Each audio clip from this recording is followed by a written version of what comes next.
I just want to give you a brief introduction to Dr. Coleman. I've been studying this for a long time and seeing what's happened to our country, and you know, it's kind of sad in this country that you have to come to a meeting on Saturday morning to get the truth. You can't turn on the television because you sure don't get the truth there. So we sure appreciate everybody coming out. But in order to do that, I ran across Dr. Coleman's work. And when you've studied this and looked for the truth, and it's a pleasure to find somebody like Dr. Coleman that'll bring you to a new level of what the real truth, who's really behind what's going on in this country.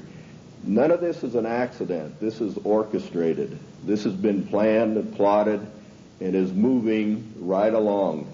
And if the only thing that you can do is be informed and learn what's going on, who's really behind it.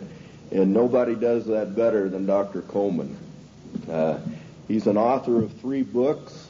He has a table back here. I recommend that you look through his material. It'll bring you to a new level of information as to what's going on in the country as well as the world.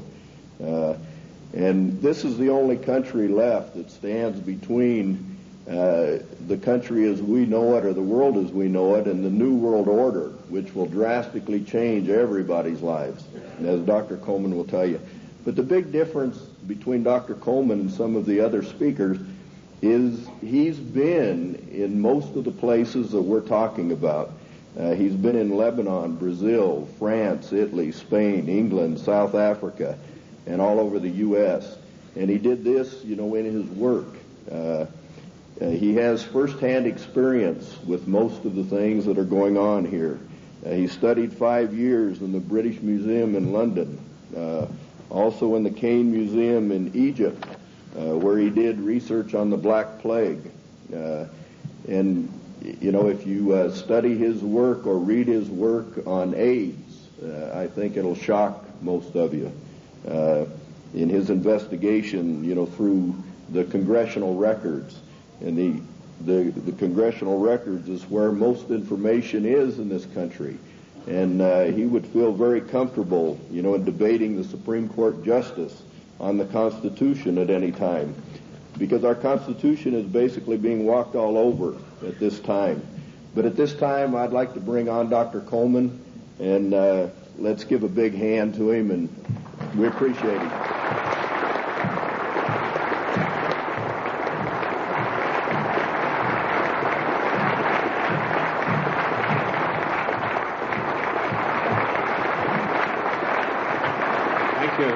Thank you. Ladies and gentlemen, thank you for that great welcome. It's indeed a great pleasure for me to be among you here this morning.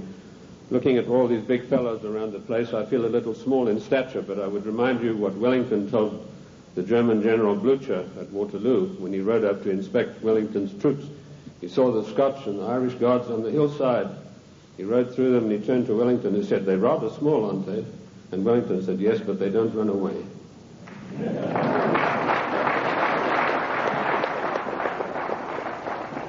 Ladies and gentlemen, I bring you a message of hope, not fear. A message that I hope will galvanize us all into much needed action. The problem is quite simple. Anarchy and chaos prevails in Washington, D.C. because the federal government has seized powers to which it is not entitled to and is passing masses of laws that are 100% unconstitutional.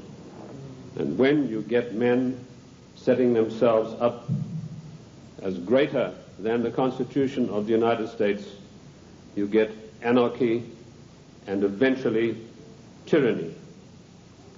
Now, I'm paranoid. I'm going to admit to you right up front.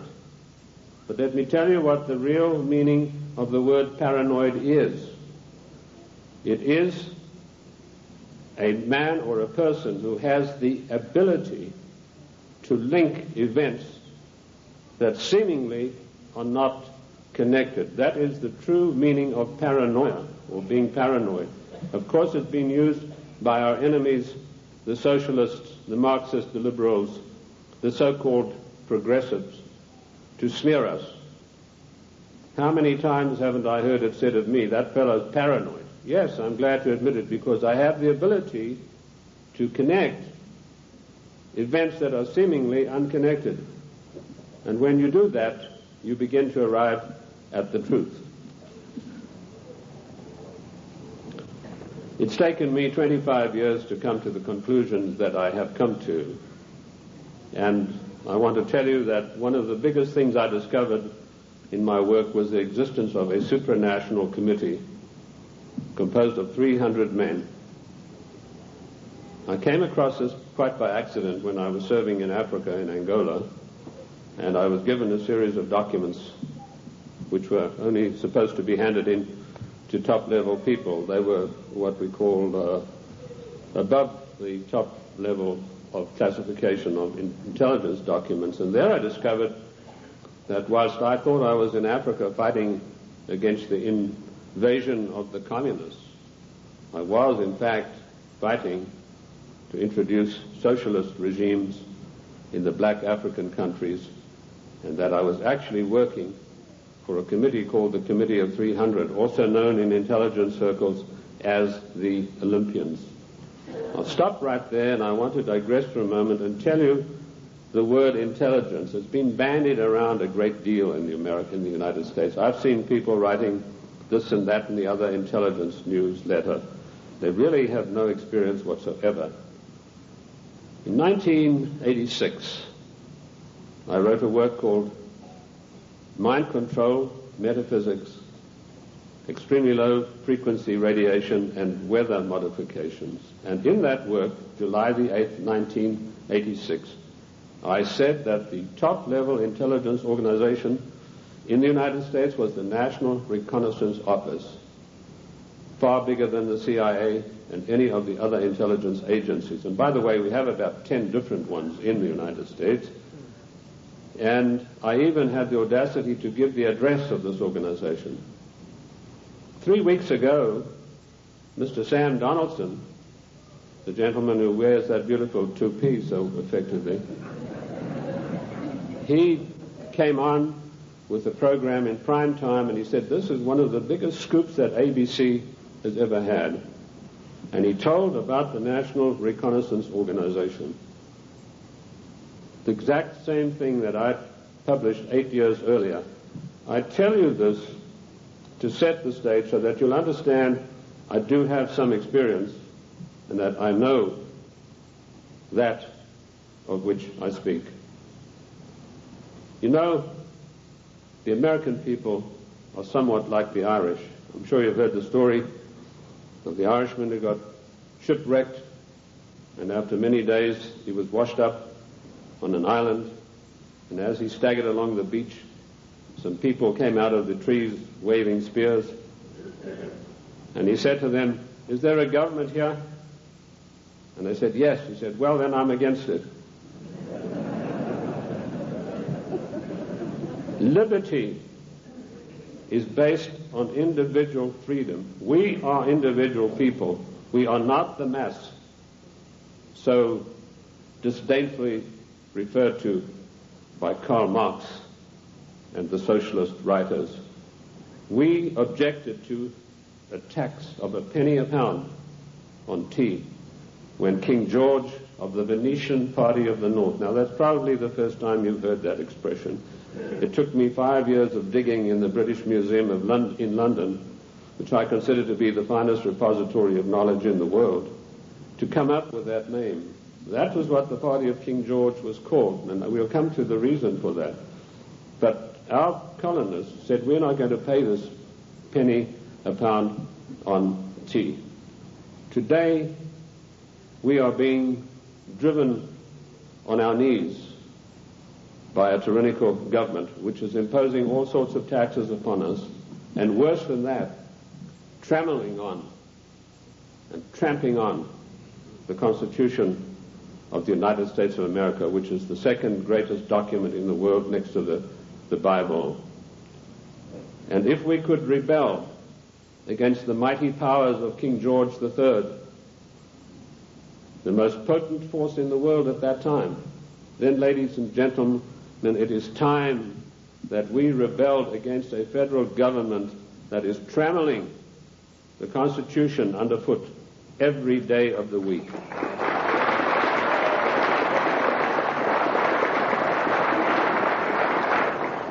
King George III of the Venetian Party of the North did more than that. He sent Adam Smith, a servant of the British East India Company, to formulate a policy which he called free trade. And by the means of free trade, Adam Smith, a greatly beloved economist of the Marxist, the Socialist, and the Liberals, hoped to bring the small manufactories and the industries established by the colonists to their knees. Let me tell you unequivocally that free trade is piracy. There is no such thing as free trade. We have to reject this constant brainwashing to which we are subjected. Free trade began with Adam Smith and the British East India Company. Now, who is the British East India Company? They played a massive role in the history of the United States of America. Only you are not taught this in your schools or in your universities, but you need to know. In my book, The Committee of 300, which took 20 years of research, and incidentally, I was only a little bit behind with Karl Marx. He spent 30 years in the British Museum in London, where he got most of his things from. I point out that the British East India Company was the most powerful trading company in the world. They made their massive monies out of the dope trade. They first grew prime poppies in Kew Gardens in Kensington, London, got the best producing opium poppies. They then shipped them to Benares in India, where they began a massive plantation of poppies, opium-producing poppies. They then used their famous tea clippers to transport the poppies in the form of raw opium to China. And by their military force, they imposed an opium policy on China that turned the Chinese nation into a nation of addicts. And they enforced this policy, which was known to the royal family and Lord Gladstone, the Prime Minister, and every one of the lords and ladies in England. And they made a massive, huge fortune. In researching these documents in India House in London, I came across some of the manifests of the old tea clippers and the numbers of kegs of opium they carried and the values. And I totaled up these things, and I found to my astonishment that if we took 1970 as an optimum year for profits in General Motors and Ford, in 1 year, the opium trade with China was 3 times the profits of the combined profits of Ford and General Motors in 1970. And this was shared by 300 people. That was the committee that ran the British East India Company. They all had equal voting rights. They could not outvote each other, and of course they were sworn to secrecy. The descendants of the British East India Company today run the United States. And I will hope to prove my thesis as we go along. They also interfered in the development of the United States on every occasion. They armed the Indians, they armed the people against the settlers who were pushing west. They ran the Hudson's Bay Company. They also ran so-called mission stations in China and got these missionaries who were really not missionaries at all to push opium on the Chinese. And I remember a conversation with the late Gamal Abdel Nasser of Egypt, Prime Minister of Egypt, President of Egypt, and Mohammed Eichel, one of the top journalists, with Chow En-lai. And Chow En-lai told him, he said, you know, the Americans and the British made China a nation of opium addicts, and now with the Vietnam War, it's our turn. We are going to make the Americans a nation of opium addicts. So you can see the influence, the evil, baleful influence of the British East India Company upon the great nation of the United States of America. They were the ones who financed the war. They put up the money for the British troops to buy the Hessian mercenaries and to fight the colonists. Those brave 3%, let me remind you that only 3% of the people took arms and stood up against the mighty army of King George III. We are 3% here this morning, but that's enough for us to withstand the mighty force of the federal government of the United States of America.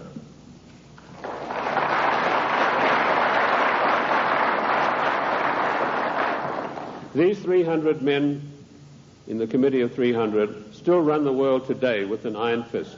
Their wealth is untold, cannot be measured. I know I looked at some of the records that I could find in Italy, in Rome. I've done most of my work on location, and this has always been invaluable to me. And I came across the families in Italy who were called the Fondi, meaning the people who had all the money. They were all members of the Committee of 300, the Lucatis, the Recanatis, the Volpi du Miseratis. These people are so wealthy that they would make David Rockefeller look like a piker. That is how rich they are. And this is the committee that runs the world. Now, in my book, The Committee of 300, I name every one of them. This is not a book that talks about they. It gives you specifics. And I must say I do the same thing in my new book, Socialism, The Road to Slavery, which was 10 years in researching. On July the 4th, 1789, George Washington told the Congress, it is necessary for us to impose tariffs to protect the manufactories of our colonies. That was the first trade barrier. Now, let us dispose for once and for all with the words that have been implanted on our minds, like isolationist, and you are for restricted trade, and you are against global trade. The United States of America did not grow great on global trade.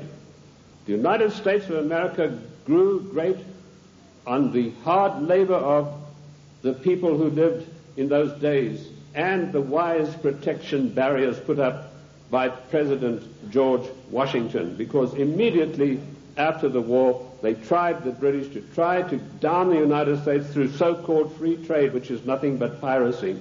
Free trade, ladies and gentlemen, is a one-way street which allows other countries to dump their products on our markets to the detriment of our own people.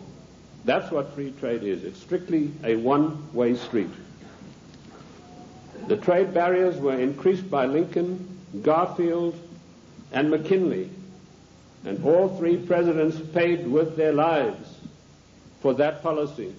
Disraeli was particularly incensed with Lincoln. Disraeli was the British Prime Minister at the time, and he ordered British MI6 to assassinate Lincoln, which is what they did, the same way as British MI6 publicly executed President John F. Kennedy at a later time. Our founding fathers and our presidents saw the value of trade barriers.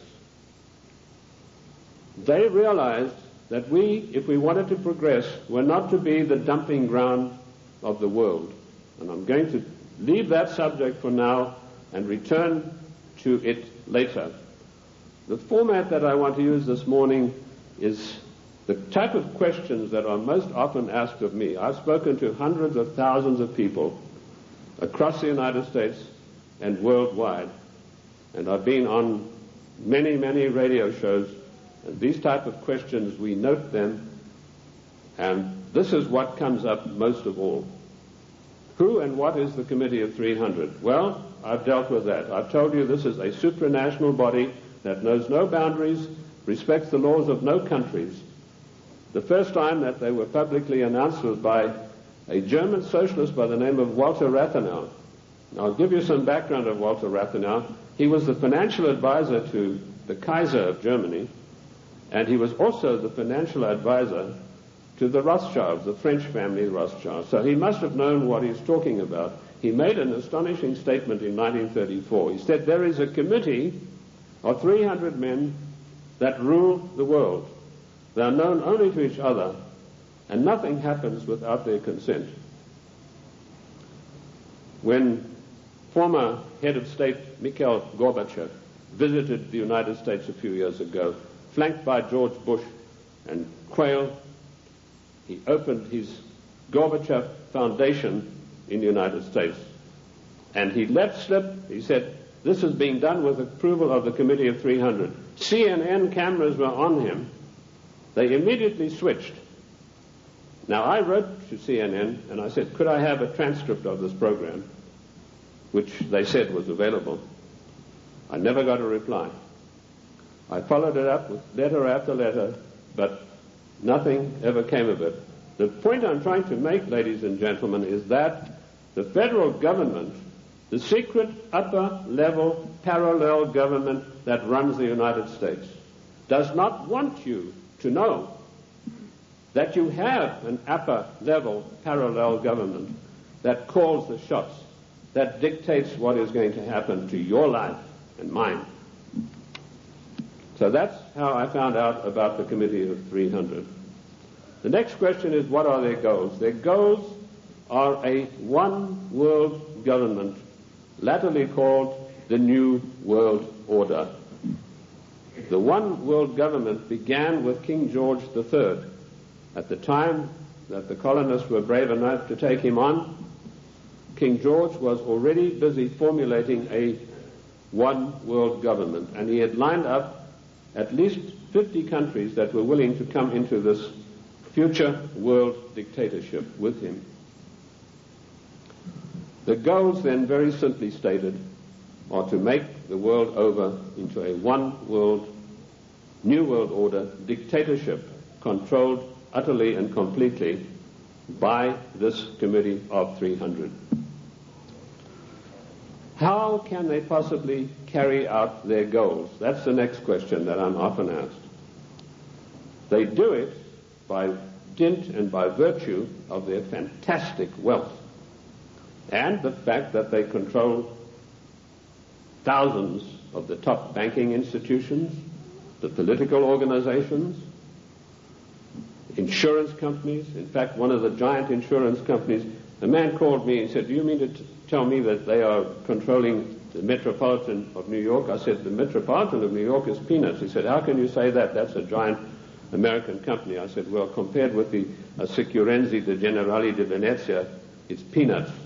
That's the biggest insurance company in the world. They control in that organization everything that happens in the world in the insurance field comes out of Venice. That's why Venice is so important, because in Venice we have the black nobility. Now that has nothing to do with the color of the skin of the people, and I'm going to come back to them as we go along. So the goals are a one-world dictatorship of the most brutal kind, and how they carry it out is they have these interface banks, insurance companies, mining conglomerates, every conceivable control in politics, including the Democrat Party of the United States, which is, of course, since 1980 behind closed doors at a secret caucus in Washington, D.C. The Democrat hierarchy took on the goals of the old Socialist Party USA, i.e., based upon the Communist Manifesto of 1848. If you have a copy of my book, and I'm not pushing it, but in my book, The Committee of 300, I list every one of their huge, gigantic corporations, how they interface. And this, ladies and gentlemen, is an eye-opener, because it gets right down to the nitty-gritty of your everyday life in the cities and towns across the United States. So they carry out their goals through existing organizations. And also, of course, they have built up some special organizations of their own. When I first started writing in America, when I came here in 1969, I revealed the existence of an organization called the Royal Institute for International Affairs, which is located at Chatham House in 10 St. James Square in London. I also revealed the existence of the Club of Rome, the Cini Foundation, the Mont Pelerin Society, the Order of St. John, which was known but not known. And I listed all of these secret societies that run the world as executive arms of the Committee of 300. So it controls the world through all of these.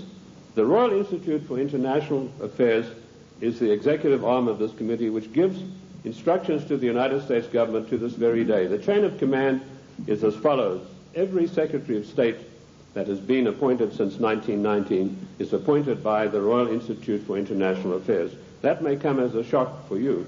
You think you vote and you put a conservative in the White House, and then he appoints supposedly or allegedly conservative people to carry out the policies that you wanted him to implement. Surprise, surprise. I ask you to find me a conservative Secretary of State since 1919. And if you search diligently and apply the correct rules, you will come out blank. Every one of the Secretaries of State was chosen in London by the Secretary of State, as was Wilson, the President Wilson, as was Roosevelt, as was James Earl Carter. He was specially chosen because he'd had 3 mental breakdowns, and they felt he would be a good guy to manipulate. Oh, I'm talking facts. I'll tell you the story of that. In my World in Review news magazine, I wrote that, James, I'm digressing a bit here, but it's necessary to do that now and then. It's not a sign of a bad speaker, although I don't put any laurels around my own neck. But James Earl Carter was not a known entity in the American scene. I first heard of him through my intelligence contacts, particularly my French sources, who were one of the best in the world after MI6, and he told me, your next president is going to be a peanut farmer from Georgia. And I said, how come? He said, right now they're meeting at the Dorchester Hotel in London. And if you get your fanny over there, he said, you'll find that there's a lot of goings-on you might like to look at. And lo and behold, that's what was happening. The Royal Institute for International Affairs had ordered David Rockefeller to find a candidate who was totally weak, preferably a little mentally weak. And they put one of the greatest brainwashing specialists in the world, trained by the Tavistock Institute for Human Relations, Dr. Peter Bourne, on the job. And he said, it's funny you should say that. One of my patients is a guy from Georgia, James Earl Carter, and this guy can't take rejection, and he's been to me 3 times for a nervous breakdown. So they hiked Carter over to London and feted him at the Dorchester Hotel, which is a very ritzy place.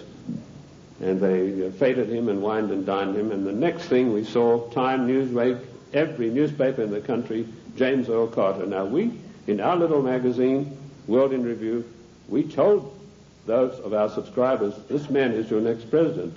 We also did exactly the same thing with William Jefferson Clinton, because we had the story of the Club of Rome. We knew who Agnelli was. We knew that Agnelli had had a huge love affair with Mrs. Pamela Harriman, and that Mrs. Pamela Harriman was the doyen of the Democrat Party, and Mrs. Harriman had been given the task of finding the next president of the United States, a socialist. And she picked up Clinton and said, you're our boy. But there's one snag. Clinton went up there, brushing his forelock back, said, well, you know, there's one problem. My wife's left me. So Mrs. Harriman was dumbfounded. She said, well, you better give it back in a hurry. And he said, no, she doesn't want to come back to me because of my tryst with other women. That's how he put it. My philanderings would have been a better word, but he said tryst with other women.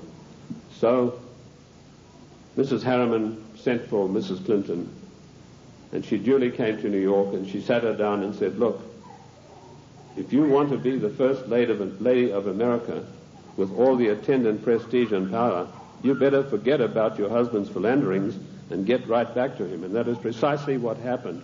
And when I heard that had happened, I knew this guy was the next president. And we wrote that in our news magazine. And sure enough, a year later, here came marching into the scene William Jefferson Clinton. So the RIA, the Royal Institute for International Affairs, does control everything that happens in the United States. They give their orders to the Morgan Guarantee and Trust Bank on Wall Street. And the chief executive officer of that organization is Dennis Weatherstone. And he duly relays the orders over to the Secretary of State, whoever that happens to be. And he then relays the orders to the President. There was one exception to this, and that was during the illegal, 100% unconstitutional Gulf War. Now, I'm going to use a word, and I apologize to the ladies for this, but I need to tell you this graphically to illustrate the power that the Royal Institute for International Affairs exercises over the affairs of the United States of America. when George Bush was hesitating and didn't know whether he should get into the Gulf or not, the Prime Minister of Britain, Mrs. Margaret Thatcher, came over to the Committee of 300's headquarters at the Aspen Institute, Colorado, and this is the phone call that she had with George Bush. She said, "George, this is Margaret. Apologies to you, ladies president. Get your ass up here. I've got some orders for you about the Gulf War." And Bush went scurrying up there like a little messenger boy. And the next thing we know, there was this massive outpouring of propaganda to start a war against the nation of Iran, a nation that had never done this country one iota of harm. I use those illustrations in order to give you the extent of the control that is exercised by this Committee of 300. There are many other societies that are operating for the RIIA. The Illuminati, which has been around for many, many years. I've written a work called The Illuminati in America, 1784 to 1994. A lot of people think this is an ancient secret society that's gone away. They think that Adam Weishaupt had a quarrel with the Catholic Church and that's it. Don't you believe it? 13 of the top families in the United States are in the Illuminati today, and they have a big say on everything that happens politically in this country. Then we have the Society of Cincinnati, which I don't think many of you will have heard about. That is an ultra secret society to which every president of the United States is forced to belong, including our so-called conservative presidents. And I point this out to you to show you that it doesn't matter who is in the White House. This Committee of 300, through the Royal Institute for International Affairs, through the Council on Foreign Relations, exercises complete control. But their strongest arm is called the Club of Rome. Now, when I first heard of the Club of Rome in 1969, I immediately began my investigation. And as Ken told you, all of my investigations have been done on location. Every one of them. The Club of Rome is one of the most insidious, baneful organizations in existence today, which has done intolerable, immeasurable harm to the United States of America. This Committee of 300 told a man called Aurelio Pecchi to form this Club of Rome with the main object of bringing down the industries and the agricultural development of the United States. He immediately wrote a paper in which he said there are too many people on the earth and that the United States, with its industrial development, its agricultural development, is responsible for this curse of overpopulation. And he picked up the documentation for his work from Lord Bertrand Russell, a senior statesman of the Committee of 300. And Lord Bertrand Russell had written a work called The Impact of Science on Society. And if you can ever secure a copy of that book, which I doubt you'll be able to get, you will see in there that he said the world is grossly overpopulated and we have to get rid of at least half of the world's population, and it doesn't matter how we do it. So the Club of Rome was instituted and organized to start an attack on the world's population using the United States as the whipping boy. And they came up with a paper called the Zero Growth Post-Industrial Plan for Industry and Agriculture for the United States of America. 3 days after that plan was accepted as official United States policy by James Earl Carter, I was able to, through my intelligence people, get a copy of this insidious document. Basically what it said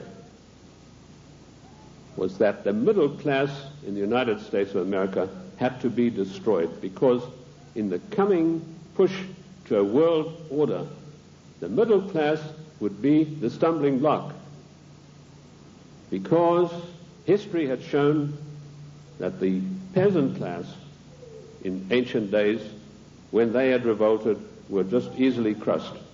There was no resistance. But now had grown a new super class of people in the United States called the middle class, who had long-term employment, who had job security, who were well paid, who could afford to buy the products that were made by the United States and didn't need to buy products from China or anywhere else. And the Club of Rome post-industrial zero-growth paper said, this has got to stop. We have to bring down the middle class of the United States. And the way that we will do this, the way that we will accomplish this task, is by crushing their industries. In 1980, based on this report, I wrote a small work, a booklet, called The Death of the United States Steel Industry. And in that I told of a French aristocrat by the name of Etienne d'Avignon, and I'm sure there's not a single steel worker in America out of a job who's ever heard of this man's name. But they put this aristocrat onto the job of destroying first the steel industry. In my book in 1980, I said that by 1985 we would have silent blast furnaces. The rolling mills would be stopped. There would be no more shipbuilding. We'd have thousands of skilled workers who'd passed the skills of their trade down for generations, who were forever dispossessed of their jobs.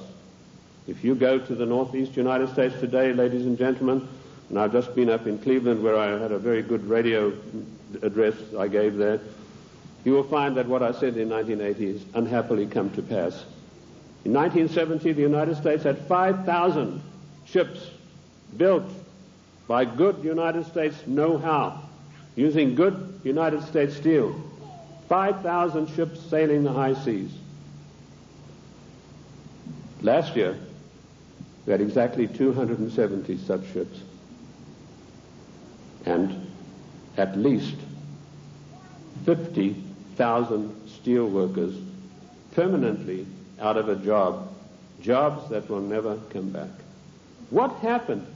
Did we suddenly lose our marbles? Did we suddenly lose that great American know-how of getting things done? Did we lack finances? Did we run out of money? No.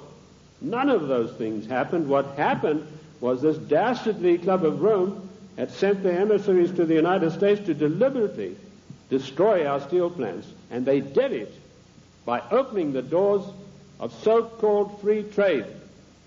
And everybody who signed the NAFTA treaty and everybody who signs the GATT treaty when it passes is a traitor and a seditionist.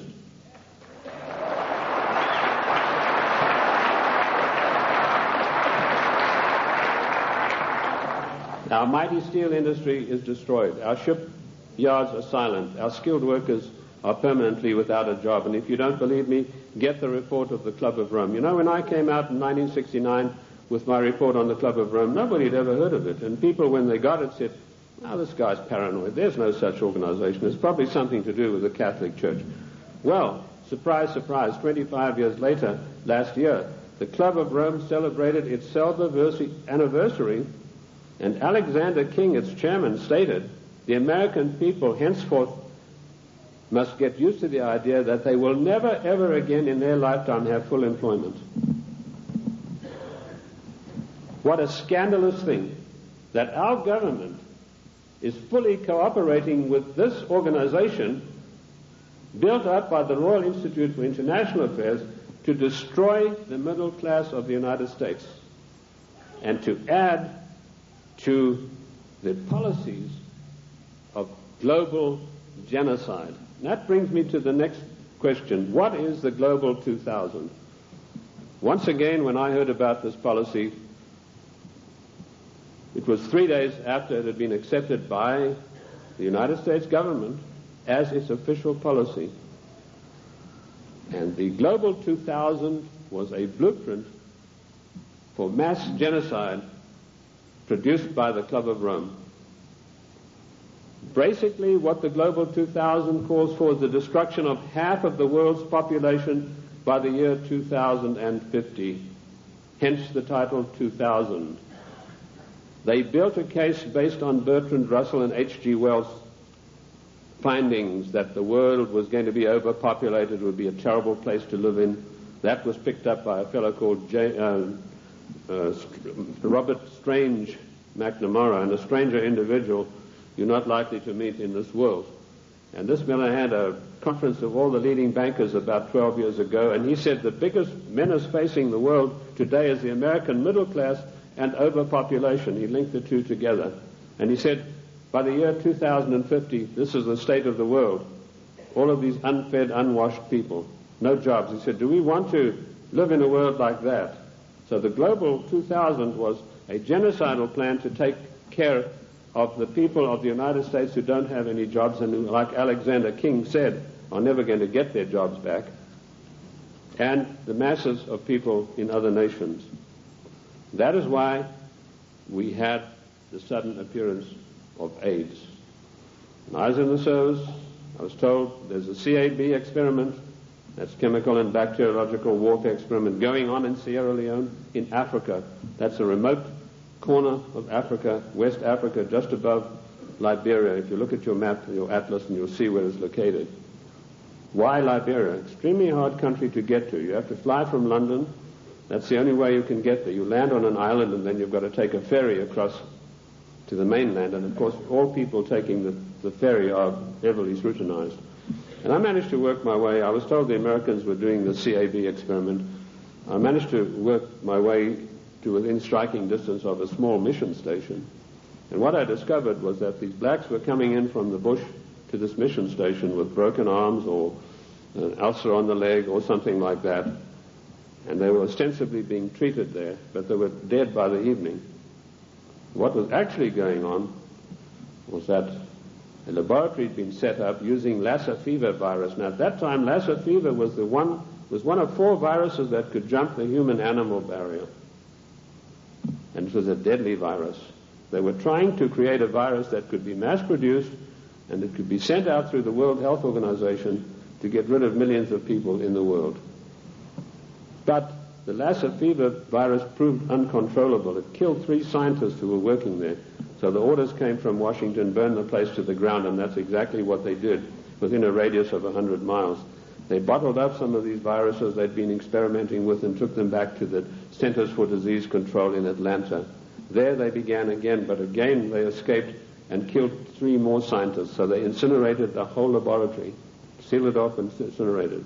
The same experiments are now going on in Harvard University right now. But they're not using the Lassa fever virus. That has proved to be too tough for them to handle. Instead, the United States government gave millions of dollars to the United States military chemical and bacteriological warfare establishment at Fort Detrick, and they began experimenting with the AIDS virus. I knew about the AIDS 3 years before the word ever came out in the world, in the United States particularly, because of my field work in Sierra Leone. The British government used their Porton-Down CAB facility. It's easier to get into the Bank of England vaults than to get into Porton-Down. All the deadliest viruses in the world are being crafted there, in pursuance of the goal, the Global 2000, to decimate the world.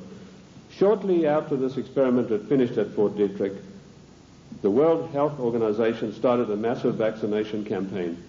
They said, for once and for all, we're going to wipe out the scourge of smallpox. They chose Africa and Brazil, launched a massive vaccination campaign. Immediately, AIDS began to appear. Thousands and thousands of people began dying of the strange new virus, which the World Health Organization then said had come from the bite of a green monkey. They forgot to tell you the green monkey's been there for centuries, and he'd been biting people, if he ever did, for centuries, but no disease of that nature had ever occurred.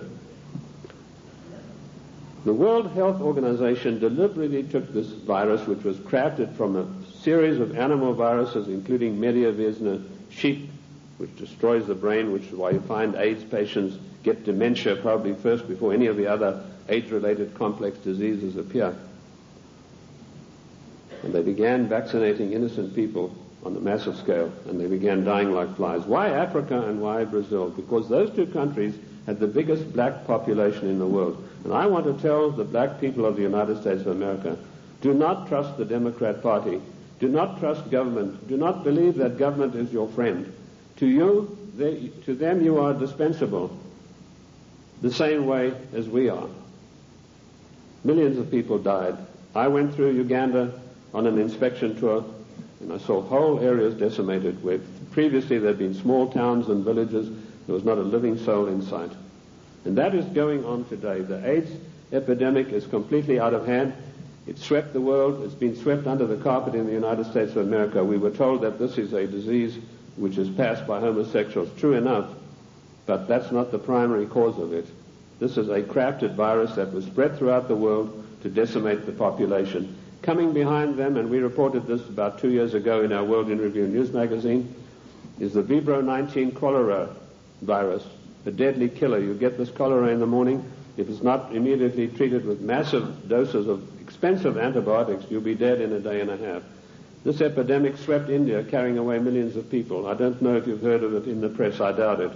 Behind that is a deadly strain of malaria, and some of our forces in Somalia contracted this disease, a strain of malaria which acts almost like the HIV virus. It attacks the human immune system. And behind that, the Black Plague. Now, you've had some experience with Black Plague recently. Experiments were conducted in this area and in California with the Black Plague, distributing them, these plague viruses, to definitive areas by means of enfolded scalar waves using extremely low-frequency radiation, which was a warfare technique developed in 1934 by the great Soviet virologist V.A. Gertchev. This is not Buck Rogers stuff, ladies and gentlemen. This is today's deadly truth. So some of the Indian reservations were targeted, and all of a sudden they began dying of Black Plague. And then we were told, well, the harvest mouse droppings are responsible. Well, the harvest mouse has been doing his droppings for centuries, but none of them got the Black Plague before that. But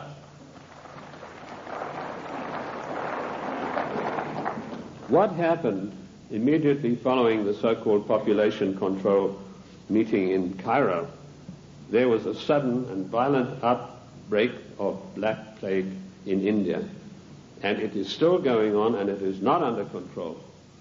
This is all part of the Global 2000 mass genocide plan. I know something about the Black Plague because in my research in the British Museum I discovered that the black Venetian nobility had none of their families or members had ever got the Black Plague. Yet the Black Plague, as you know, swept through Europe and killed half of the population of Europe. But none of their families ever got it. So I began seeking for the answers, and I found them in the Cairo Museum. So people said, well, how come, if these things are true, how are they going to protect themselves? They being the Committee of 300, their servants and their families, they have the means of protecting themselves by certain types of herbal compounds mixed with sugar. And they also have, of course, the protection of extremely low-frequency radiation, where using the technology developed by the great virologist Gertchev, who proved that every living thing on this earth has a vibratory cycle, and he was able to measure the vibratory cycle of various deadly viruses, and by vibrating them double their cycle, he would kill them instantly. So that's one of the defensive weapons that these people have got that will kill the plague if they ever get it. The same technique, of course, will kill cancer cells. But the medical profession, run by the Rockefeller family, who own all the pharmaceutical companies, do not want you to know this, because when you go in for the doctor, he's going to write you a prescription for a chemical drug. There's no chemical drug benefit out of extremely low-frequency radiation vibration. No profit to these people. So that's the Global 2000. Decimate the world's population, and particularly hit hard the United States middle class. How are they financing all of this stuff? They're financing it through the Fondi, who I mentioned to you earlier, the Venetian black nobility. Now, why are they called the black nobility? They're called that because of the vileness and the evilness of their deeds. These families date back to the 11th centuries, the Lucatis, the Recanatis. They were called, and the Guelphs, by the way, I'll come to them, they're particularly interesting. They were called that because of the evilness of their deeds. They made Lucrezia Borgia look like a Sunday school teacher. They had so much money, which is the outcome of the drug trade, the years of investing, the years of gaining control of every mining, mineral, gold, oil, natural resource of the world, that they can afford to finance these things. So the black nobility are the ancient aristocrats of Venice and Genoa, and they called that because of the nature of their deeds. The black Guelphs were one of the worst of them. Now, interesting enough, the Queen of England, Queen Elizabeth II, is a Guelph. She's not a Windsor. This was a title that was evolved in 1935 by her father to put researchers off the track.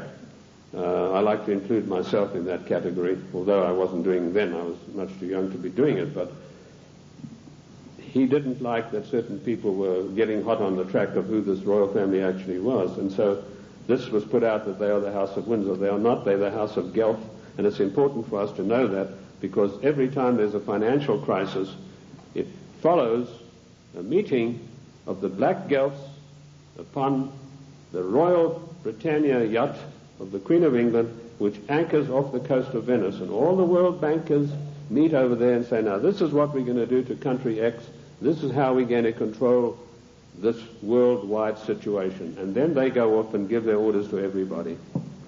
So that is the way it is done.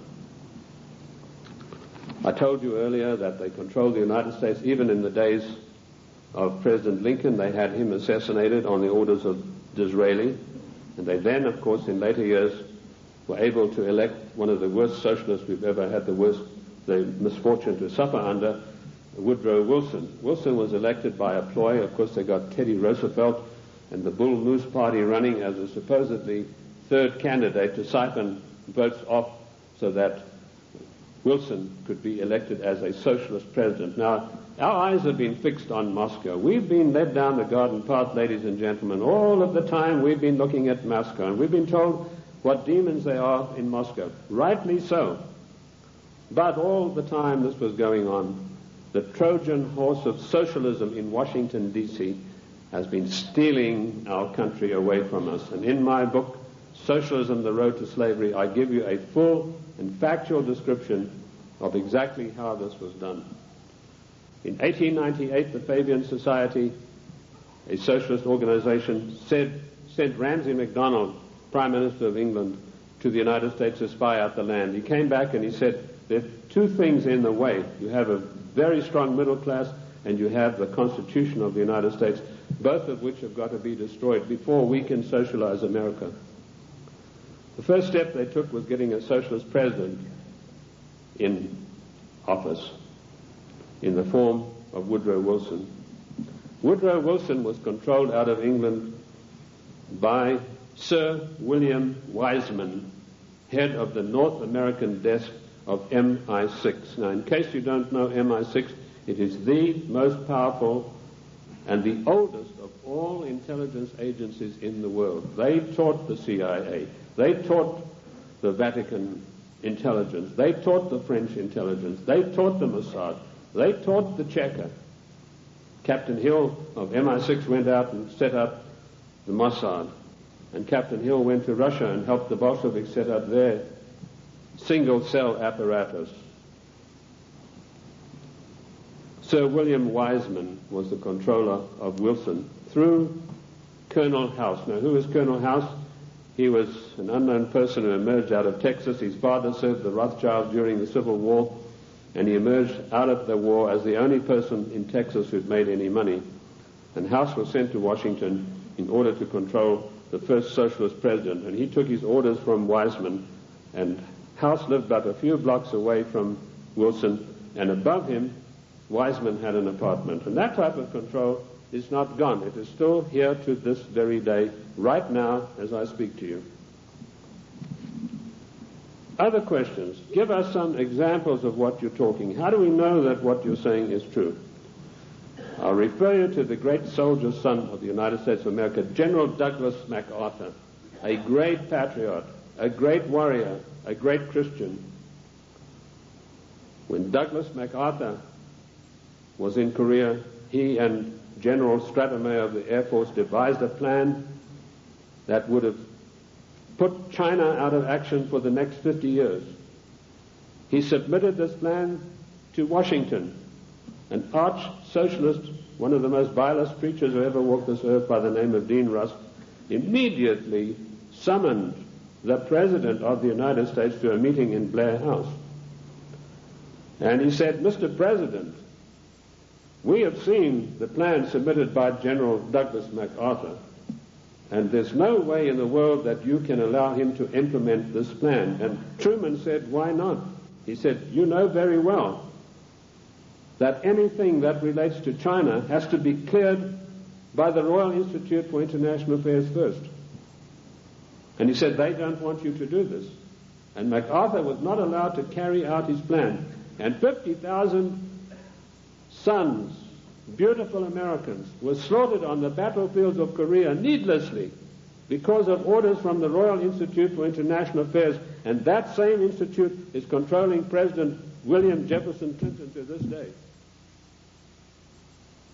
MacArthur was eventually bowler-hatted on the orders of the British government. I mentioned earlier the death of John F. Kennedy. Given the methods that are well known in intelligence circles of how to get rid of bothersome people, it would have been a very simple matter to make it look as though Kennedy had died of a heart attack or some other natural cause. Instead of that, in order to warn every president that would follow in his wake, every powerful person in this country in the know, you do not kick over the traces. You obey us, or you will see what will happen to you.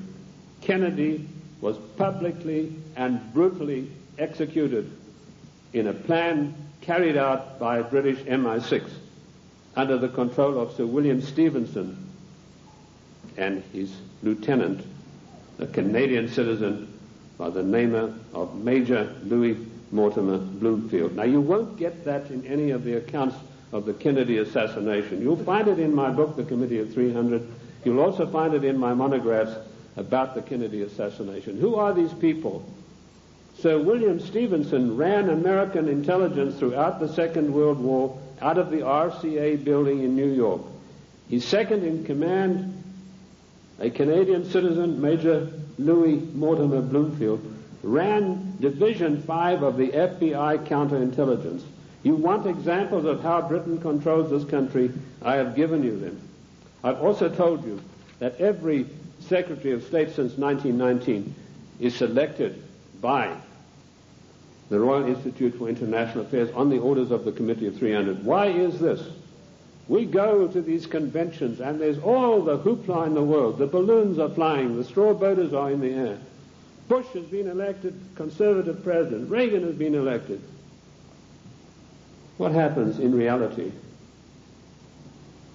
The Secretary of State, who's charged with carrying out the policies, subverts each and every one of them. You show me a Secretary of State that has acted in the best interest of the United States of America since 1919, and I will give you the only money that I've got in the bank, which is about $1,500. You're welcome to it, because I know that you will not be able to do that. Every Secretary of State has subverted and acted in a treasonable manner towards the people of this great country. And when they haven't done it directly, they've done it through surrogates like Lachlan Curry, who ordered the military to jettison a shipment of arms destined for the great Chinese leader Chiang Kai-shek, to jettison overboard these arms in the Indian Ocean. And that's exactly what they did. We think that we elect our presidents. Ladies and gentlemen, we do not elect our presidents. They are selected for us long before we'd even heard of them. And I've given you 2 examples this morning of how this is done. The 300 office at Aspen keeps a tight control over every political event that takes place in this country. And it was this office, through Margaret Thatcher, that ordered President Bush to violate the Constitution of the United States of America and to violate his own personal oath to uphold the laws of the United States by sending our troops to the Gulf War against Iraq, a nation that had never done us any harm. And we did it by the dirtiest of dirtiest tricks. We got the daughter of one of the Al-Shabaab clan, there are over 400 of these people, and these are the most degenerate, disgusting people that you'd ever come across. The ruler has 140 wives. He doesn't have them all at the same time. When he gets tired of one, he says, I divorced thee 3 times, and she's gone. When the Iraqi troops came in there and they turned it over to the Red Cross in Geneva, 140 marriage certificates. This is the man that your sons and your daughters are propping up today in Kuwait in a most illegal manner, in violation of the Constitution of the United States of America. And Bush did a Texas two-step around the Constitution. He did not get the mandatory declaration of war. I'm not a lawyer, but I've studied the annals of Congress, the congressional globes, and the congressional records for 25 years. And in those pages will be found more wisdom, more in-depth information about the Constitution than you'll ever get from any law school. Anyway, most of the law schools have professors far to the left of Marx, and they don't know anything much about the Constitution. I talked to a few people, one lawyer in Congress. I said, what do you know about the Constitution? Well, I got one semester of law when I was at law school, and in that was something about the Constitution. Our Constitution is not even taught in the United States school system. Isn't that an utter shame and a resounding disgrace? Bush sent the troops.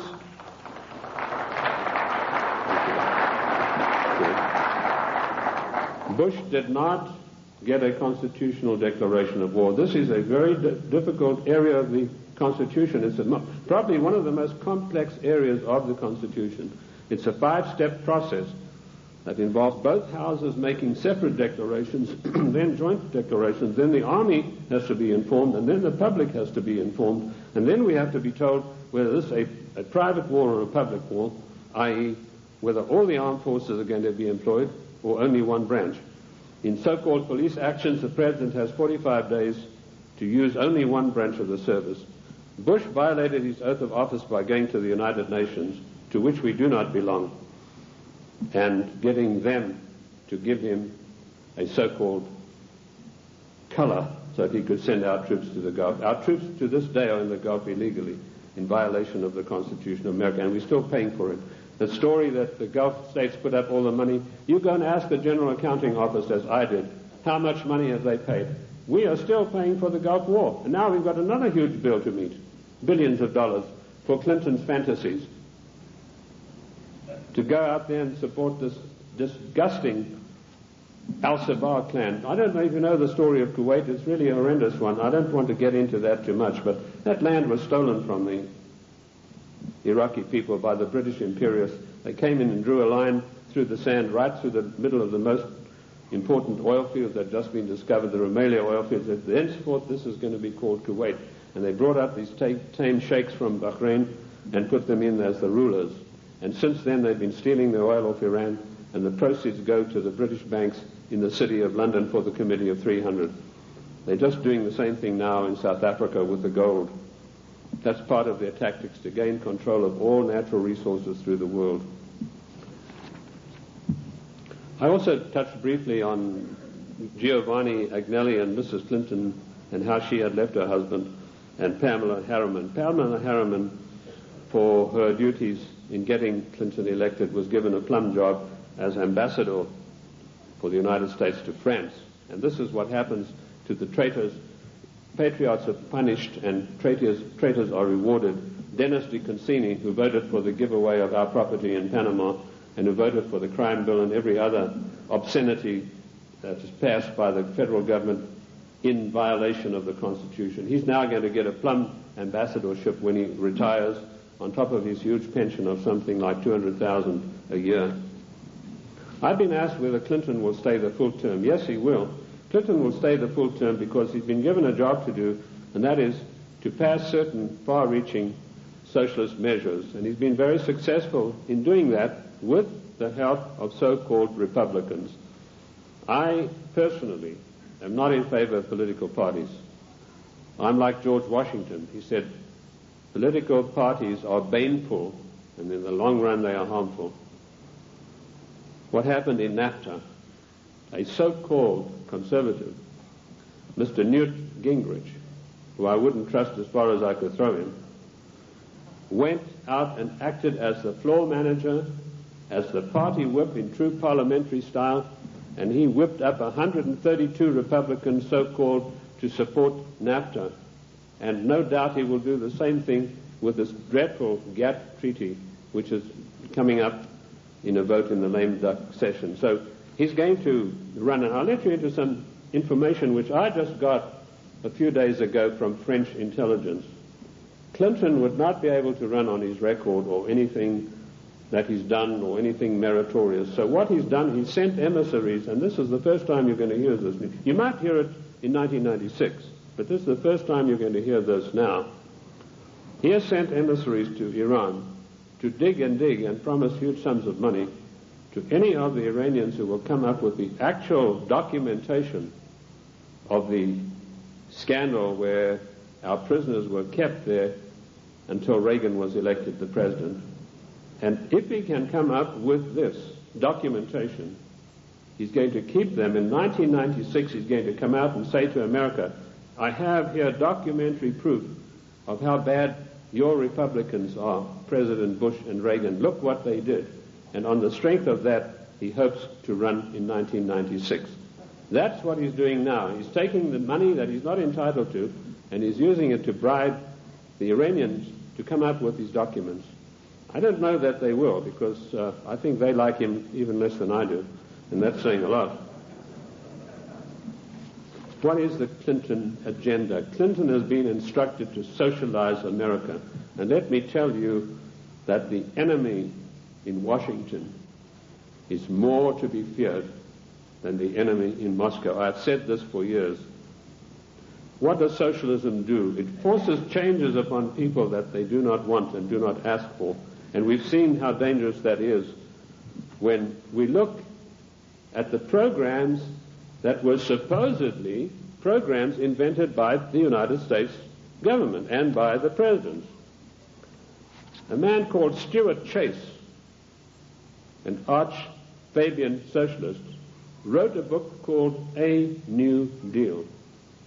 Frances Perkins, who was the first female socialist cabinet minister appointed in the United States in the Roosevelt administration, she got hold of a copy of this book and she ran to Roosevelt and said, look, this would be a marvelous program for you.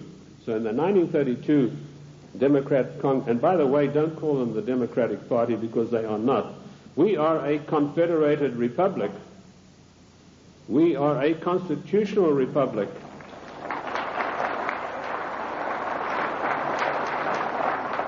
In a confederated constitutional republic, you cannot have a Democratic Party. You can have a Democrat Party, and that's what we should start calling them.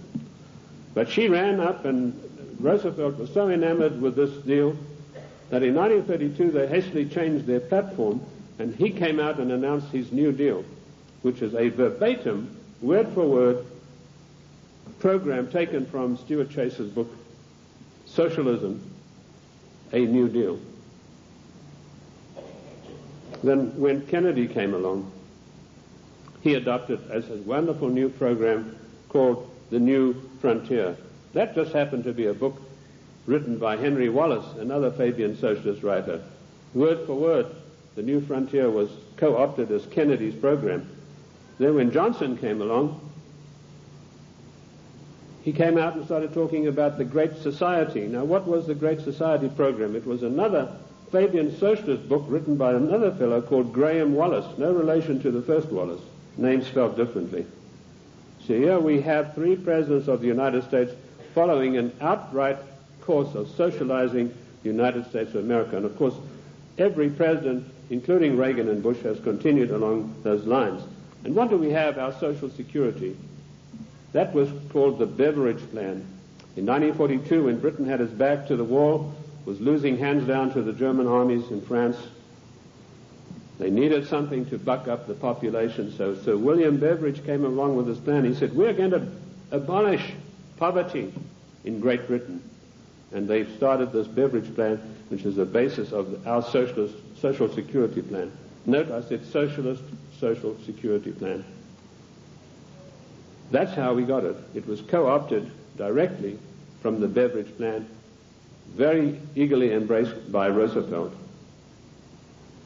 Socialism is a failure. Lenin was once asked, what is socialism? And he said, socialism, sorry, I got the story wrong.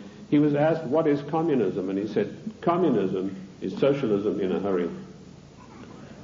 And we have creeping socialism in this country today, which has nowhere to go but to communism. In the New World Order, one world government. That is the direction that William Jefferson Clinton is pushing this country as hard as he can go. And GATT is an integral part of that. The socialist policies of England failed miserably. They got the great Professor Harold Lasky of the London School of Economics. I once was asked to give a talk there, and it was me against 600 hostile left-wing students. And I had a pretty torrid time of it to start with, but in the end I did get a very good hearing from them. But that same Professor Lasky was sent to the United States to see how the Constitution could be got around. And he said, there's one good way we have to do it. We have to break down this provision that says there's no transfer of powers between the three branches. And we have that happening every day. We have Clinton calling himself the Commander-in-Chief, which he's not. I sent a fax to Colonel Oliver North the other day, in which I explained in detail what the Constitution has to say about the Commander-in-Chief. I hope he was able to use it. He said that Clinton is not the Commander-in-Chief, but he was saying it for the wrong reasons, for personal reasons. The Constitution is perfectly clear on this. It says that the President shall not be the Commander-in-Chief until such times as called into actual service by the Congress. And in my studies I came across this proviso that could only happen after a careful 5-step declaration of war mandated by the Constitution. And that is the sum and substance of the President's war-making powers. Unfortunately for us, during the time of the Civil War, Lincoln got the Congress to give him the power of habeas corpus, which is a privilege, by the way, not a right. And he was able to do things that were monstrous, which would never have been done. Why Clinton is telling everybody he's the Commander-in-Chief, it's not out of ignorance, as I pointed out to Colonel North in my facts. It's a deliberate, carefully crafted plan to get the people of the United States used to the idea that he is actually the Commander-in-Chief. And I tell you, he is not. The Constitution says he is not, and I can give you chapter and verse. Because should there a time come when he wants to take some drastic kind of action, he can then get Congress controlled by the Democrats, even a lame duck Congress, to give him the power of suspension of habeas corpus, and can say, as Commander-in-Chief of the United States Armed Forces, I hereby order XYZ to happen. It is a deadly danger, and we are fast asleep. I tried to alert Colonel North to exactly what's going on about the so-called Commander-in-Chief, and I only hope that he will put it to good use, because I do not have the same forum that he does. Anyway, socialism is a total failure. When it began to sink in England, they sent John Maynard Keynes, or Keynes. He said Keynes was a better word because it rhymed with brains, and this is the man who did in the economy of every Western country. And he came to the United States, and by his charm and good looks, he was a tall, well-spoken English gentleman, immaculately suited, connoisseur of wines and cheeses. And it was said of him that there was not a single lady who could resist his amorous advances. He was able to charm Roosevelt into giving the British government $3 billion to prop up their socialist programs. That wasn't enough. They then sent Harold Lasky and John Maynard Keynes for a second handout. This time they got $7 billion. And when Roosevelt was asked about this, he said, let's forget all of those silly little dollar signs. And the same thing is happening today in the field of foreign endeavor. We find a president giving away billions of dollars in foreign aid, which he is not entitled to do. I have searched the congressional records, the congressional globes, the annals of Congress, to find out if there is an empowerment for the federal government, our Congress, to dish out billions of dollars every year like a Santa Claus to foreign nations. And I could not find it anywhere. And where the Constitution is silent on a provision, it means it is a prohibition of that provision. What I did find was that when President Monroe was trying to get us involved in Latin America, he tried to get some money sent down there. And the Congress stood on its hind legs and said, this is a matter that's out of your purview. This is a matter for the Congress, and we deny you foreign aid because it's not constitutional. And that is what set Monroe at variance with the Congress. If you know his history, he spent his entire life fighting the Congress over that issue. Nothing has changed. The Constitution of the United States is immutable. I violently disagree with Justice Ginsburg, who says the Constitution is flexible. The Constitution is not flexible. Our founding fathers meant it to be an immutable document that would stand the test of the ages of time and foil people like William Jefferson Clinton and Roosevelt and every other dictator that is going to follow, unless we stand up and take back our states' rights.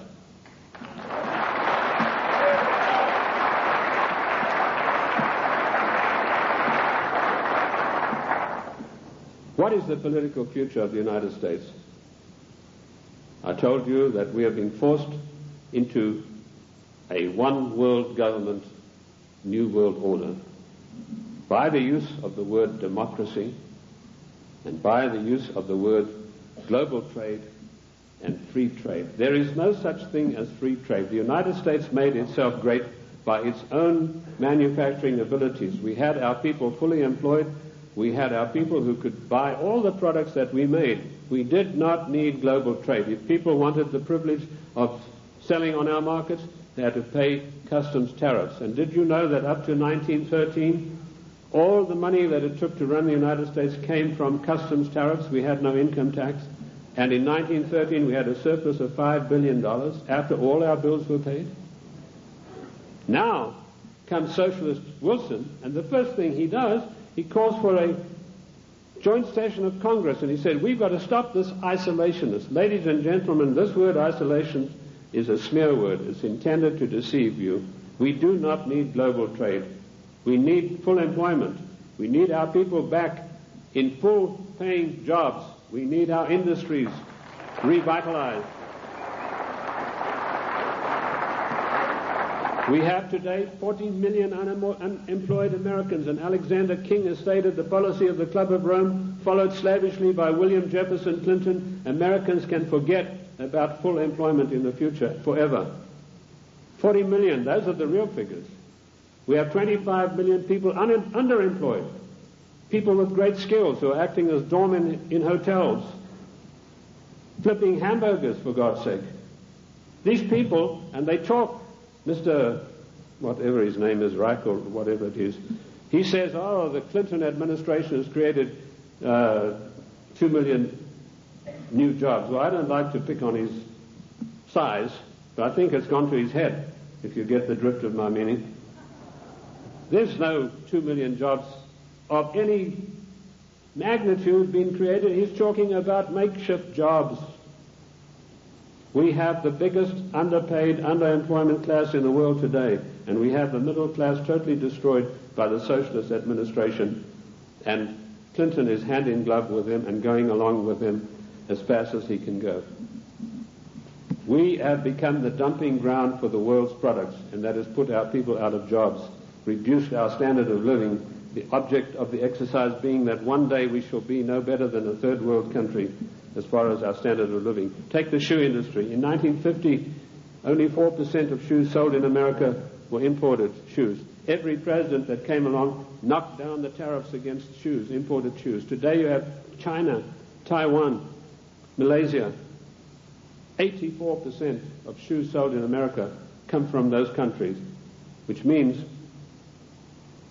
a total unemployment in the shoe industry of this country of over 250,000 people.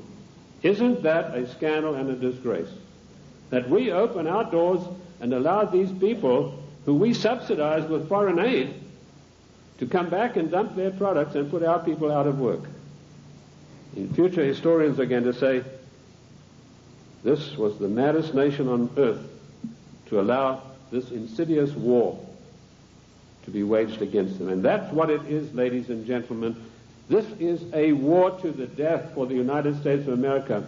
The only thing that is making it unrecognizable as a war, there are no big drums being beaten, there are no flags waving, but we are being insidiously destroyed in a trade war.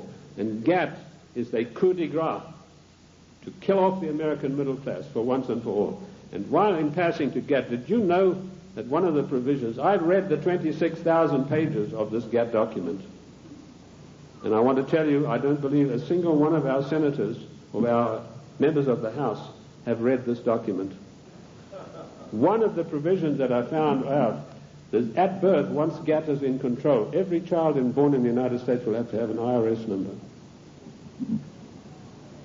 Another thing that I found, the GATT financiers, and this is a massive bureaucracy, are going to come in and they are going to limit the type of dividends that you can earn on your investments from bonds.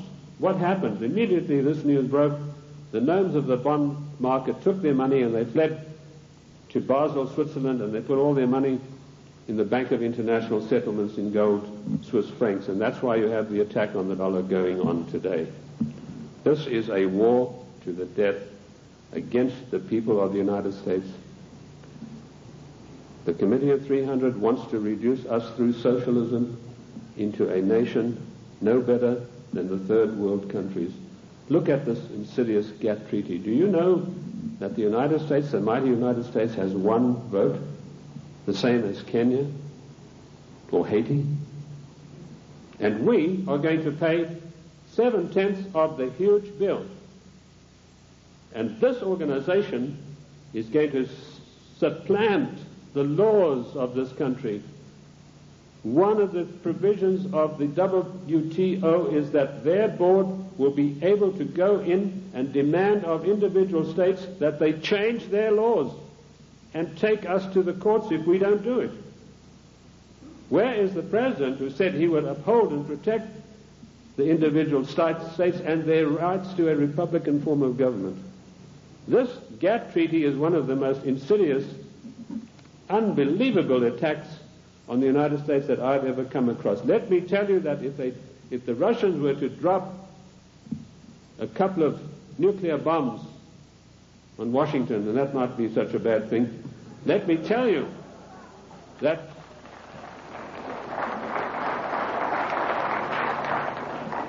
they could never hope to do the damage that GATT is going to do. Ladies and gentlemen, you have to marshal every one of your resources. This GATT treaty has got to be fully debated. Once before, twice before, we were forced by the one world government, new world order into far-reaching situations that affected the national life and the character of our people without a national debate. The first one was the so-called United Nations question mark treaty. In 1946, this treaty was forced through the Senate by an exercise of arbitrary power. Arbitrary power is forbidden by the Constitution. Yet you have Comrade Dictator Mitchell, the leader of the Senate, saying he's going to allow about 2 days to debate GATT, which is 26,000 pages of documents. That is an exercise of arbitrary power. If we had any men of guts in the Senate, so-called conservatives, they would walk out en masse and say, we are not taking part in this effort to denigrate and destroy the Constitution of the United States of America. And you can imagine what an effect that would have.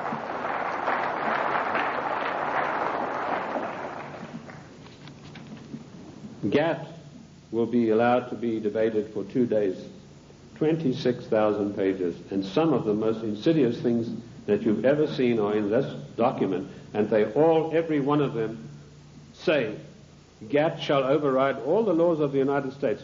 The President and our senators and our House members are supposed to uphold the law of the United States. If they sign GATT, they're guilty of sedition and treason. Period. That's it.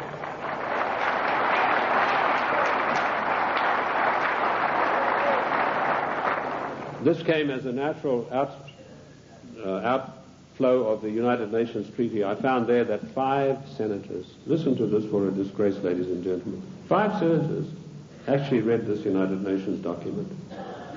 Again, it was 53,000 pages long. 5 senators, and they had 3 days to read this document, and it was then rammed down the people of the United States. I want to tell you that we do not belong to the United Nations. One of the greatest constitutional scholars it was ever my great pleasure to speak with was the late Senator Sam Ervin, who told me there's no way under the noonday sun that we could ever have joined in the United Nations. We did not join the United Nations, and we do not belong to it now. I've written a little work called Is the United States a Member of the United Nations? And you'll find in there, I give you chapter and verse constitutionally why we cannot be. 1965, we had another national calamity without a national debate. The Democrats reformed immigration.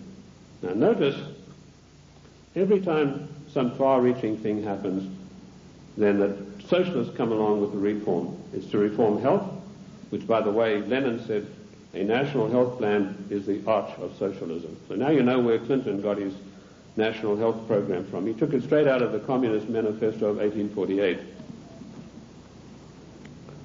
They were not satisfied with immigration as it was. The bulk of the people came from those who were related to the Jeffersons, the George Washingtons, the Davy Crockett's. They were not satisfied with that.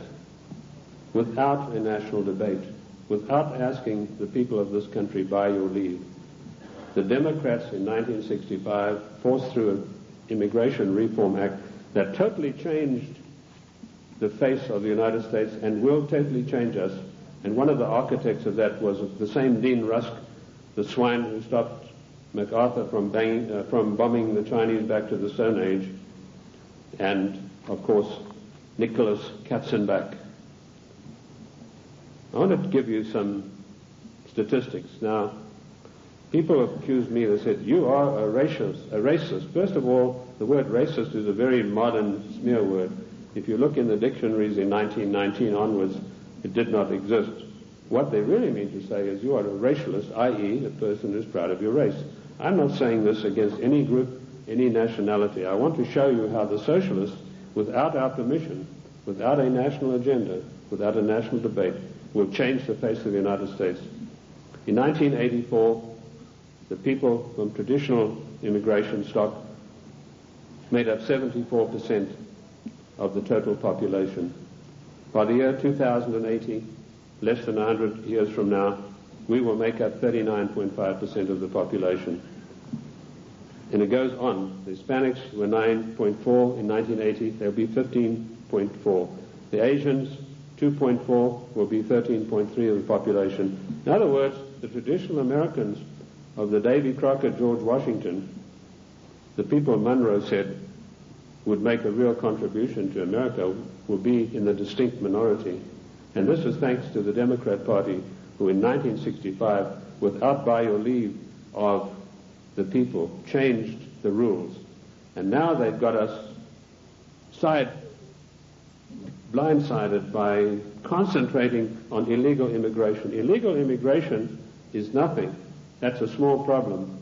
The legal immigration that was authorized in 1965 without your permission, that's where the big problem lies. These statistics were provided to me by a man called Lee Bouvier, who was one of the leading advisors to a former INS official. And of course we know that abortion is another way in which the population is being diminished. I have challenged judges all across the country to show me in the United States Constitution, where is there provision for abortion? And I've yet to see. Oh, they say in the Fourth Amendment. Don't you believe it? The Fourth Amendment has nothing to do. It doesn't mention the word abortion. And where a word is not mentioned in the Constitution, it is a prohibition of that word. There's no such thing as free choice. This is a communist doctrine brought to this country by a woman called Madame Calonte.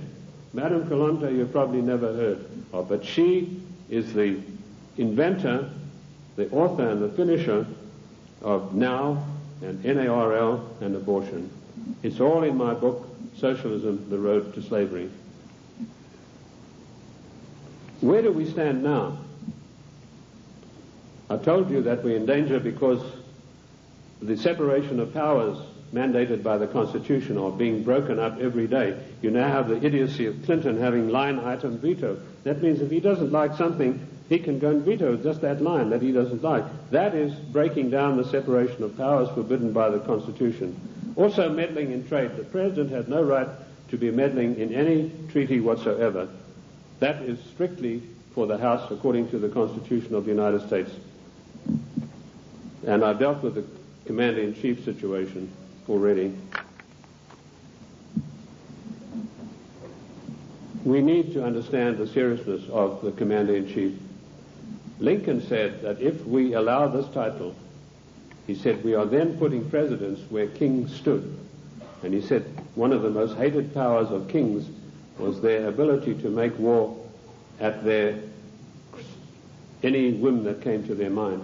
And if we do not stop this Commander-in-Chief nonsense with Clinton, that's where we're going to find ourselves. We are already there with Haiti, and we are already there with our troops being sent to Kuwait. I want to tell you that the cost of the Middle East peace so far, to you, the American taxpayers, is $38 billion, and the clock is still running. Jordan was given $4 billion to sign this treaty. The other nations have been guaranteed credits and all sorts of things that will bring up the total to $38 billion for this so-called peace accord in the Middle East to come about. Of course, it's doomed to failure, but that doesn't matter. In the meantime, it makes the President of the United States look good. We need to understand something. I told you today there's anarchy and chaos in Washington. That is because the United States government is a government of strictly limited empowerment. It cannot just willy-nilly go making bills. For a measure to be introduced into the House, it has to be in consonance with or in pursuance of something already in the Constitution. If it is not, it is unconstitutional. And I've looked at 3,000 bills passed in recent years, and every one of them are unconstitutional because they were new things that some lighter-than-air incendiary fairy-head liberal said, well, I'm going to introduce this into the Congress. I'm going to have this law passed, like Dinah Swinstein's 19 assault rifles banned. There's no thing in the Constitution that would allow her to do that. Specifically, the 10th Amendment is very, very precise, and I can quote you 54 instances where this is mentioned in the Annals of Congress, the Congressional Records and Globes. The 10th Amendment is a restriction on the federal government. Our founding fathers were very frightened to give unlimited powers to the federal government. Daniel Webster said we must cage them like a lion, must not give them unlimited powers. It is a government of limited powers, but particularly the 18 amendments. And just to make sure that the federal government would understand this, in the 18th Amendment, there's a little title that's very important. It says they can only do things that are necessary and proper.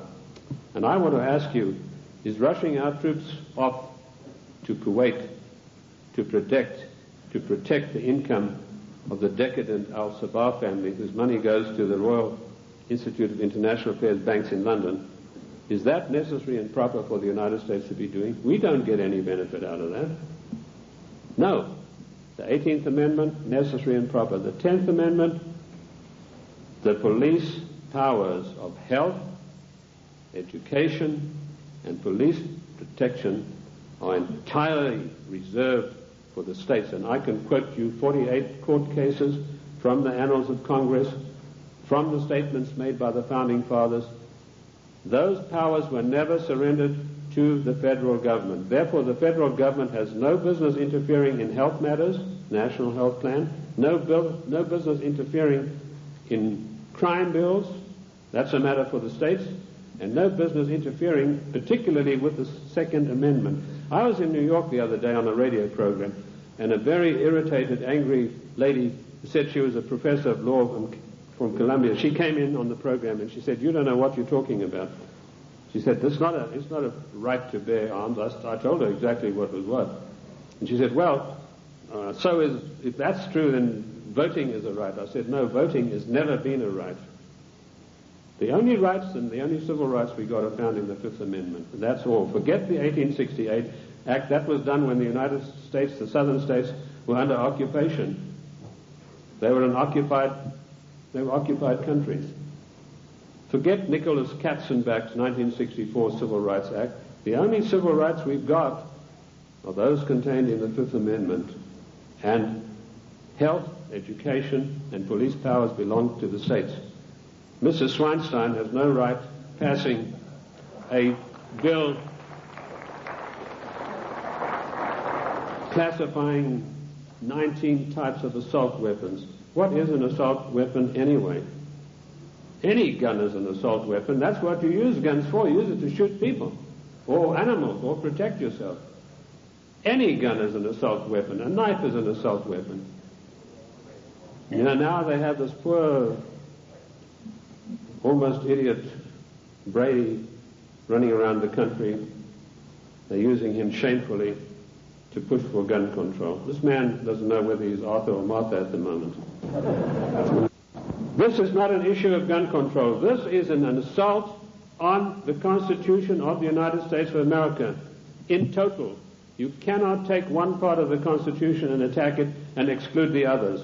And this is what it is. It is an attack upon the Constitution of the United States of America. We need to understand about GATT. I'd like to go back to that a little bit. Michael Carpenter, the Attorney General of Maine, and 46 other Attorney Generals of the states wrote a letter to Clinton last July, and they asked him, please, Mr. President, let us have a national conference of all Attorneys General of the states on this matter. Clinton refused to answer him. Instead, he got his Hollywood lawyer pal, Mickey Cantor, whose only expertise in the world is running around with a Hollywood crowd. He's a Hollywood lawyer. And suddenly, Clinton puts him in charge of trade. Trade wars, GATT, is piracy. It will destroy the livelihood of the people of this nation. What is the situation facing us right now? There's an attack on the dollar. The gnomes of the bond market are fleeing. I've written a work called The Economic Implosion, Year of Crisis, 1995, in which I predict the collapse of our economic system as we know it today in pursuance of the GATT Treaty. One of the things I know for a fact that this will be an implosion, i.e. our system will collapse on the ground of which it now stands. It's not going to be an explosion that will scatter everything. And we know that GATT will come in and say how much you can get for your interest. They will also put the International Monetary Fund in charge of our finances, and banking in this country will be in the control of 5 major banks. That will help to control the situation and further destabilize the country. That is the aim and object of all of this.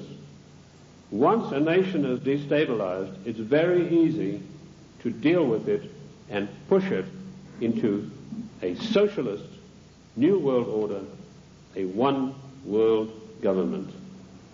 Ladies and gentlemen, I want to say to you today, the time has come for us to recognize that we are 50 individual nations. We have all the rights of an individual nation. We gave only limited empowerments to the federal government. They have grossly, flagrantly violated the concord that we have with them. Therefore, we, the masters, have the right to go to Washington and tell them, the servants, henceforth this concordat is severed, unless we understand from today all of these unconstitutional measures will be rolled back and a new system will come into being. The Federal Reserve Bank, that private enterprise bank, will be put out of business.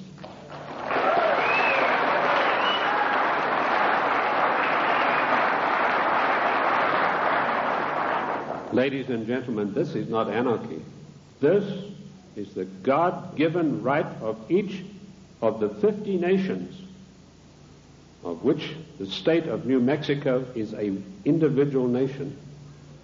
We are the only entity in the entire world that has a legal document that allows us to dissolve the federal government without resorting to violence and bloodshed.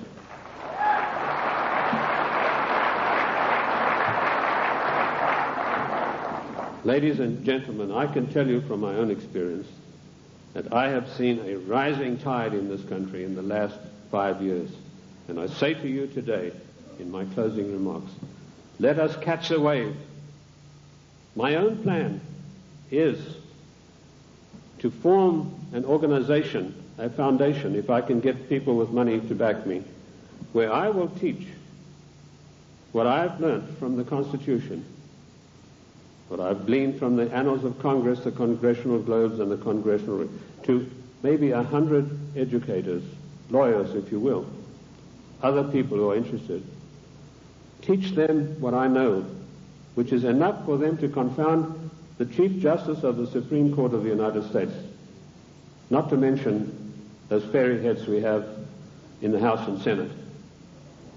They, in turn, will spread across the land, teaching others, and they, in turn, will teach others until we have a grassroots movement that is spread across this nation of people who really know, not just to recite the Constitution, but know all of the provisions, the ins and outs, the nuts and bolts, who, when somebody like Mitchell says, we're going to give 2 days for this gap treaty to be debated, 1 million people will demand and tell him that you, sir, are exercising arbitrary power and you shall not be allowed to do this, and quote the Constitution. We could do that with every one of these unconstitutional measures.